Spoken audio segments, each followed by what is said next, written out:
Restaurant Software version 14. First, we're going to go over several of the different interfaces that are offered in this software, including the Quick Serve interface, Bar Tab interface, Full Service interface, and then we'll be going through delivery and drive-through as well, and then we'll give an overview of the rest of the features. So we're also going to start now with the Quick Serve interface. This interface would be used at any place that utilizes counter service and does not use any kinds of servers in their establishment. Okay, so we're going to start with the Quick Serve interface, and it's important to note that this interface is for anyone that uses counter service, meaning someone comes up to the counter, they purchase something, they pay for it then, and that's it. You can program it to either print a kitchen ticket or to not print a kitchen ticket with orders. And you can also alternately, you can suspend orders using this interface as well. Although if you do a lot of suspended orders, the tabs interface might be a better interface to use. Now when I say that there are different interfaces, you should note that if you have multiple stations, you could have different interfaces on different stations. So for example, if you're a full-service restaurant, you could have a station that when you load it up, it opens up and defaults to the table service interface, and the station that's behind the bar might open up and default to the tabs interface. Okay, and of course, if you don't have either of those, if you're just a quick serve fast food type place, you would just open up and it would go to this, which is the regular standard sales quick serve window. So we go in, and as you can see, this is our sales window. Up at the top here, we have our different categories. I'm sorry, not categories. We have our different menus or departments. So you got food. When you click on food, it'll show you all the subcategories in food. You can have as many as you want. Scroll through them. When you click on each one, it shows you the different things. If you have more than 24 items, which is how many buttons there are here, you can simply click on it and it'll take you to the next page if there is a next page. No limit on how many buttons you can have. You can, of course, aside from creating buttons, this software does have the ability to let you scan barcodes as well. So if you have barcoded items or you do any kind of retail in your restaurant as well, you can also simply scan a barcode as well, and it'll pull that right up, the item that you're selling. As you can see, drinks. As you can see over here, you can also assign pictures to your items. Okay. Which is very easy to do. When you create the item in the system, there's actually a search button right there where whatever the name of the item is, it'll immediately open up a Google search for pictures for that item for you, and you can just click on it and save it to your desktop and then put in the correct pictures folder. But you can assign pictures here as well. Alright, so let's just do a quick sale here just so you can get the feel of it. So I'm going to ring up this Coke. I hit finish, and my window comes up. I can hit cash, I can split it, or I can hit credit card. Split meaning split the tender between cash, credit, or whatever other means you may have. So I say $5. A receipt prints up, which is optional. You can have it not print receipts if you don't want it to. Change is shown, you click OK, and it's ready for the next transaction. Let's go through some of these other functions that you're going to see here. Got an employee toolbar, which pops up a whole bunch of different options that employees can have, including gift cards, table service if you want to put that in here as well. Manager toolbar, tax exempted, do returns, void close sales, close out the register on a Z report, access your reports menu directly from here. If you want to send or if you want to suspend the order, you can do that as well. For example, let's say someone called in and ordered something. So I hit this.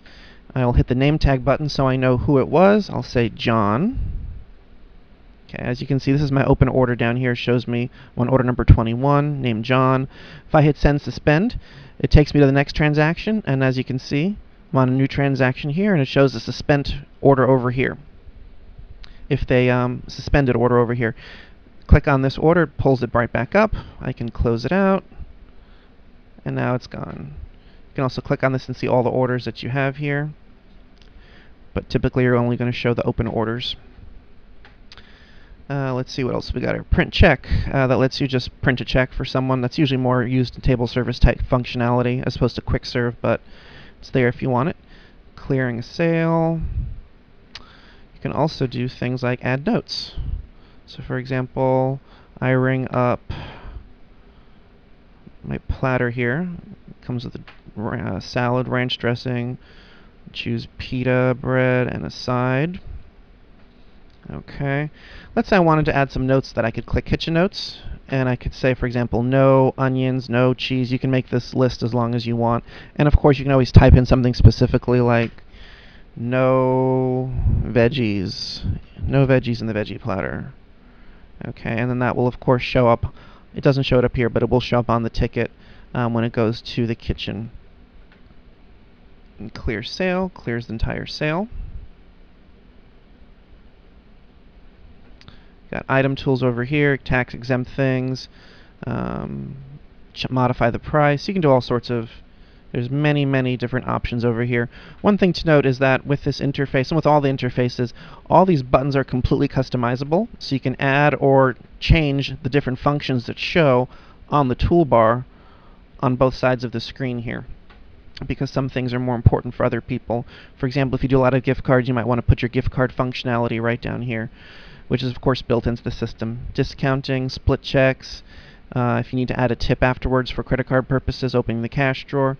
Then you got the customer button, which lets you assign it to a specific customer. This is used more for delivery type locations, more than anything else, but this pulls it up and saves it to the customer account. If you're using, for some reason, the customer accounts for billing purposes, you can actually charge transactions to a customer's account and bill them later if you so desire. Hit duplicate, just orders another round of that particular item. Again, very simple interface, very easy to use. Like here we put a little coupons section here, which would have all your discounts if you have any. And again, no limit to how many items you can have. And it also has full retail functionality. It will also track inventory as well on any items that you ring up if you choose to use that functionality. And that's pretty much it for this particular interface. When a station is in table service mode, and you hit the sales button here, it will immediately start off by prompting you for a waiter to log in. Depending on which code you log in with, it will show you a specific set of tables that are either yours or not yours. In this case, as you can see, all these tables are black, which shows that they are all available. If I click on a table, it takes me into the table. I can then ring up the order. This person had a salad, so ranch dressing, wheat bread, and we'll give them a side of white rice. And then I hit send suspend. Their order is now sent to the kitchen, and the login changes to over so the next person can use the station. If I log back in with my own code, as you can see, it shows this table is green, which means that it is my table. If you were to log in as a different waiter, it would show that table is red, and that other server, when they log in, would not be able to access this table. Once your table is in, you can of course always go right back into it and add other items. Suspend it again. Of course, the ticket will only print the additional items that have been added. Splitting checks is also very easy. We can click on the order that we wish to split, hit the split button, shows all the items. We can move one thing to another check. And now, as you can see here, let's make this a little bit bigger here so you can see the table. You can see two different splits on table 1. I can click on this first split, hit the print check key. It'll print a check for that split. Hit the second one, print the check for that split. Once they pay me, I go and I can finish off, close out each one individually directly from here without having to actually go back into the order, although you can actually go back into the table and close it out from directly into the table. So the table interface is very easy. You can also see here we have 12 tables. If you hit the room key, you'll see that you can have up to 12 different seating areas. Each of these can be customized in however you want, and you can also add background pictures of whatever you want behind these and move these tables in any way that you wish.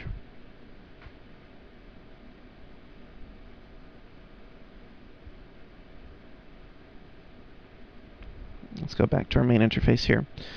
Okay.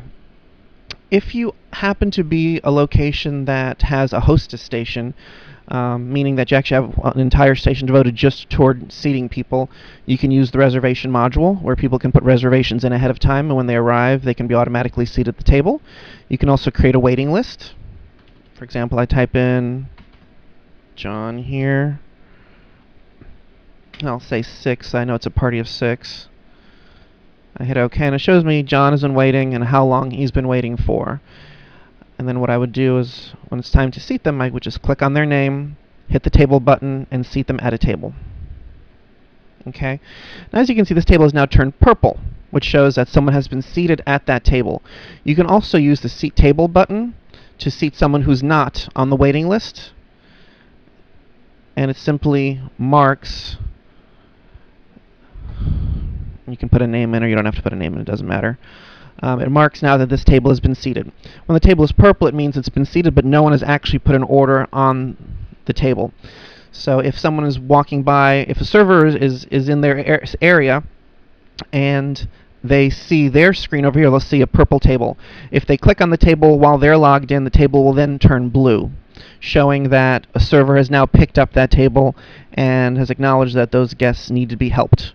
Once the server actually puts an order on the table, it will turn red for all other servers and green for them as well.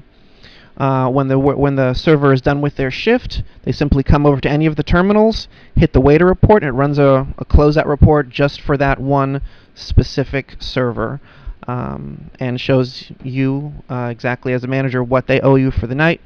And it's a very simple and very thorough interface. Check splitting, very easy. Reservations, waiting lists, multiple seating charts. It's got pretty much everything you could need as far as table service goes. Now we're going to go over the tabs interface. This interface is one that would be used in any location that does a lot of orders that get suspended, whether it's at a bar and you're keeping open tabs, or if you have a lot of phone orders where people call in and put their order and then you suspend it. If you have any place that has a lot of suspended orders that does not necessarily use table service, will use this. Although of course you can set up a station just to be in one interface and another station to be in another interface. For example, if you're a restaurant that has servers, you would have the servers using a station that defaults to the table service screen, and the stations at the bar would default to this tab interface screen. So we go into it right now. It shows you any list of open tickets. As you can see right now, we have none. So we're going to go ahead and put a new order in here. Let's just go here. Beverages. Bring up a can of Coke here.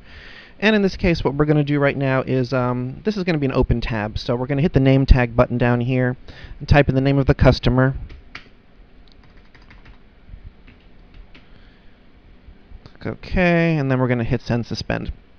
Now, as you can see, we have an open tab here for John. You can put any information you want into this customer field. You can put a person's name, a bar stool number, I type in guy in the red hat, whatever you want, you can put it here, and it'll show you all your list of open tickets. If you need to add to the order, you can of course reopen the order and add to it, resuspend it. Okay. And if you want to pay it out, you can pay it out either by going into the order itself and of course hitting the finish button here, or simply from the tab screen right here, click on any order you want to close out. If they need a check printed, you can click print check, and then you can just close it out just like normal, and then it is gone. But this is the tab interface. There actually is another tab interface that the software can utilize, but we tend to use this one because it lets you close out each check right from this interface, so it's pretty good. And that's it for the tab interface. Now we're going to go over some of the other features of the software.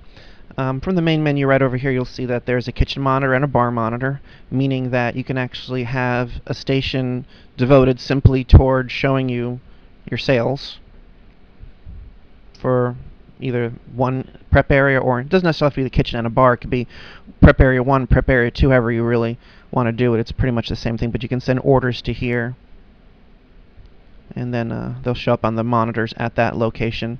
You also have a time clock, of course. People can clock in and clock out. You can assign different people different pay rates for different positions, and when they clock in, it'll ask them exactly what they are clocking in as, and it'll pay them the appropriate rates. And of course, it'll print out a time clock report for you, showing you the totals. Let's go over here, and we'll go over some things here. Our report menu. This is an important thing. You've got many, many different kinds of reports. Got your sales reports, sales today, month, week, year. We're not obviously going to go over each of these reports for time purposes, but as you can see, you got a lot of different things, including returns and void reports, which are very important here. Discount report as well. Payment reports, reports by cashier, reports by waiter, if someone's designated as a waiter specifically. Customer reports for specific customer accounts. Reports by supplier. Item reports by category, so you can look up your sales by category or department. Different product reports here. Inventory reports. And then there's some remote report options over here. But yeah, very, very thorough reporting section over here. You have a sales monitor over here. You can click that anytime you want to see where your sales are for the day. Okay, so let's go through some of these options that we've got here so you can see all the things this software can do. First of all, you can have up to 6 different printers for items, meaning you can have up to 6 different kitchen printers, bar printers.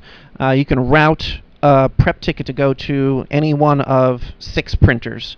And not just these 6 printers, we could also route them to go to specific receipt printers at specific stations as well.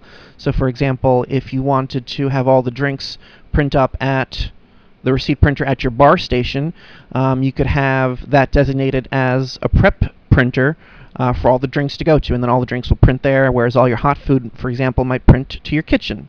But yeah, it's very flexible when it comes to how you print your kitchen tickets. Obviously, you can change your table layout very easily. One nice little feature that this does have, which is mostly for quick serve places, is you can utilize the standard poll display, which is a standard 2-line VFD display that simply tells the customer what you rang up and the price, or you can utilize a second monitor. A lot of times we have the 7-inch or 10-inch displays that are full color monitors on the other side of the sales terminal, and not only does it display what the customer has rung up and what you're ringing up for them, but it will also scroll advertisements. It'll show pictures that you put in a folder, and it'll however many pictures you put in this folder, it puts it as a slideshow and shows that between transactions. So when someone walks up to the counter, they're automatically being shown whatever advertisements you want, and that's something that's built into the software, which is very nice. Another good function is the terminology function. With that, you can basically change any word in the software to another word, which you can use either, for example, let's say you don't like the word waiter. You can make all references to the word waiter and change them to the word server.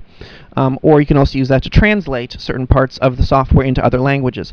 Although the software is available in some other languages as well, including there's a Spanish version, a Danish version, and I believe a French version as well. But the terminology lets you change anything to anything.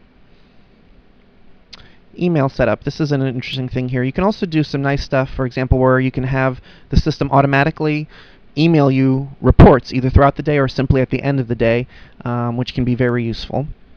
There are also options here that let you remotely update your inventory and change things like that as well. Let's see, inventory adjustments are here. Sales control lets you view your actual sales in some very specific ways.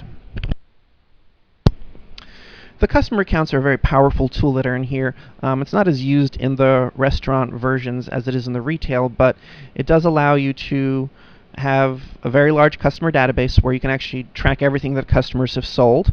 You can create mailing lists, the customers have bought. You can create mailing lists from this, and You can also charge off transactions to a customer. So for example, if you have a corporate customer who comes in and they don't pay necessarily, they pay every month because they come there constantly with different clients, you could charge it to their account, which is kind of like a master tab, so to speak, and then you can bill them later, and you can do things like that.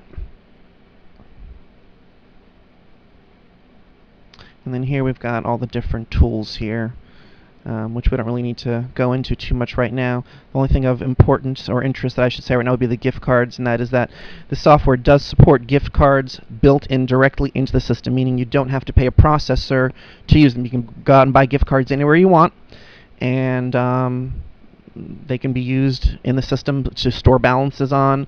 You can input new balances on them. You can reuse the same cards. It has a very, very flexible gift card program built right into it.